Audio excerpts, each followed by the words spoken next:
Hello guys, welcome back to our channel future achiever official. तो ये इतनी रात को मैं वीडियो जो है वो भाई इन लोगों के लिए बना रहा हूँ जो जेकेपीएससी की बेचारे इलेक्शन की डिमांड कर रहे हैं। और यहाँ पे जो है वो ये बेचारे बच्चे जो है वो फुटबॉल बन गए हैं। एलजी ऑफिस की तरफ से आ रहा है कि गवर्नमेंट कर रही है डिले, गवर्नमेंट कर रही है, एलजी ऑफिस से कर रही है डिले। मेरे को सबसे पहले जो है वो गवर्नमेंट से सवाल पूछना, फिर मैं एलजी साहब पे जाऊँगा। पहले तो यार ये चीज अब भी जो एग्जाम ये जेके पीएससी एग्जाम करवा रही है 4 महीने से जो है बच्चे डिमांड कर रहे थे, अलग अलग जगह पे जा रहे थे कि यार हमें इलेक्शन दो, इलेक्शन दो। ये फाइल अब भी क्यों सेंड करी? 4 महीने से कहाँ सोए थे? जब इनको अपनी सैलरी बढ़ानी थी, अपनी एमएलए की अपनी सैलरी बढ़ानी थी, 1 लाख 3 लाख करनी थी, तब नहीं। या इनकी फाइल कहीं घूमी, तब तो 2 मिनट में फाइल जो है वो एलजी ऑफिस के पास पहुंच गई। तो ये बच्चों के जो इश्यूज हैं वो क्यों नहीं ये रिजॉल्व करते? और अभी तो मैं इनके ऊपर अभी जेकेपीएससी के ऊपर, उसके बाद मैं आगे जो है जो जेकेएसबी के इश्यूज हैं वो भी उठाऊंगा। क्योंकि यार इन्होंने मजाक बना के रखा हुआ है यार, फुटबॉल की तरह खिलाते हैं जेकेएसबी और जेकेपीएससी के बच्चों को यार। तो अब ये भाई क्या बोल रहा है आप इसको सुनो, उसके बाद जो मैं इसको थोड़ी सी वो कर देता हूँ। हाँ, ये ठीक है।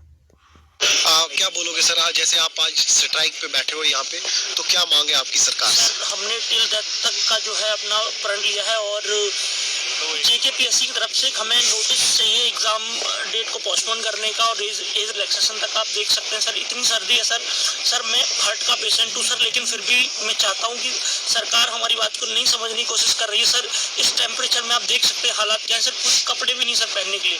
आप समझो सर, हम क्या एक गरीब आदमी से क्या कर सकता है सर, आप समझो। सरकार बिल्कुल भी समझने की कोशिश नहीं कर रही है। और सर मैं सरकार को ये बात बोल देना चाहता हूँ कि हम बच्चों पे अगर आप कृपा करोगे तो हम अगली बार फिर आप ही की कुछ चुनेंगे। अगर आप इस बात को नहीं समझ रहे हैं तो आप ये समझो कि हम यूथ ने ही आपको इलेक्शन में पार्टिसिपेट करके जो है चुना था। तो आप हम पे अगर भरोसा दिखाएंगे तो हमारा भरोसा और बढ़ेगा।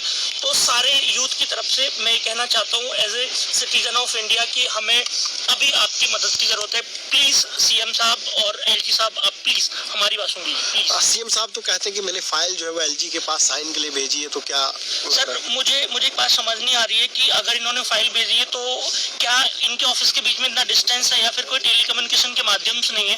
मुझे लगता है कि ये एक ऐसा वे है हमें गुमराह करने का जिससे सारे यूथ को गुमराह किया जा रहा है। क्योंकि फाइल को भेजना और फाइल को रिकंसिडरेशन करना बहुत बड़ा मुद्दा नहीं है, बिकॉज जब इलेक्शंस कंडक्ट होते हैं तो बहुत सारे काम होते हैं, उसको government without any delay conduct करा लेती है। तो फाइल पे साइन करना या इन्होंने जो इशू हमें दिया था लॉजिस्टिक्स का, वो बहुत नॉर्मल इशू है। और सारा एस्पिरेंट इस बात के लिए तैयार है कि गवर्नमेंट हमें फंड रेज बताती है कि हमें कितने फंड की जरूरत है। तो सारा जो कैंडिडेट है वो सब अपना फंड रेज करने के लिए तैयार है। जितना फंड गवर्नमेंट चाहिए हमें एक लिस्ट दे दे, कितना फंड चाहिए, कब तक के लिए चाहिए, पूरा यूथ कलेक्ट करके दे देगा। अभी तक आपके पास यहाँ पे एडमिनिस्ट्रेशन के द्वारा कोई पहुंचा? सर कोई भी हमें ऑफिशियल हमें नहीं मिले। जरूर कुछ सीआईडी और इंटेलिजेंस के लोग जरूर हमारी डिटेल्स वगैरह लेके गए। हमें 1-2 पुलिस स्टेशन से कॉल भी आए कि हम आपको अरेस्ट करवा देंगे, आप ये लोकेशन छोड़ दीजिए। सर हम नहीं छोड़ेंगे, जितनी एफआईआर करनी आप कर लीजिए, बिकॉज अगर आपको ये अच्छा लगता है तो मुझे लगता है डिसीजन सही नहीं है, लेकिन स्टिल अगर आप करना चाहते हो कर लीजिए। क्या एक दिन बचा आपके पास? सर हमारा एक दिन हमारे जीवन के बराबर है। गवर्नमेंट से रिक्वेस्ट है सर, आंखों में आंसू है कि प्लीज आप हमारी बात को समझिए। हम युवा रात को 10 बजे यहाँ पे बैठा हुआ है, तो मुझे नहीं लगता कि सर। तो भाई ये आपने उनके इस भाई की आवाज़ सुन ली। तो यार ये जो भाई इश्यूज रेज कर रहे हैं यार, यहाँ पे यार सबसे बड़ी मसला पता क्या है कि यूथ जो आप लोग हो ना, ये आप किसी भी पॉलिटिकल पार्टी के लिए मसला तब बनते हो जब इलेक्शंस आते हैं। इनको बाद में भूल जाता है। इन्होंने बोला था कि यार हम इतनी पोस्टें निकालेंगे, हम ये कर देंगे, हम वो कर देंगे, कुछ नहीं करा। क्योंकि यूथ का भी प्रायोरिटी रहा ही नहीं बच्चों इन इन पॉलिटिकल पार्टी के लिए। तो यूथ अपने लिए बोलना पड़ेगा भाई। अगर आप अभी नहीं बोलोगे तो भाई बहुत मुश्किल हो जाएगा।